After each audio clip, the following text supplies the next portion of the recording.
If you'd like to easily be able to change from frequency to channel name on the fly, you can do that with a custom key. Go to Menu, down to Settings, we'll go to Radio Set, and then Key Function. Go ahead and select the key you'd like to program. Today we're going to be using the button on top, which is PF3. Now at this point, we're going to look for channel name. It may be labeled ch.name.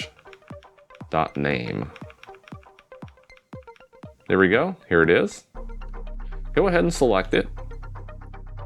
Now if you back out to the main menu, at this point if you press this, it's going to switch it over so it displays the frequency.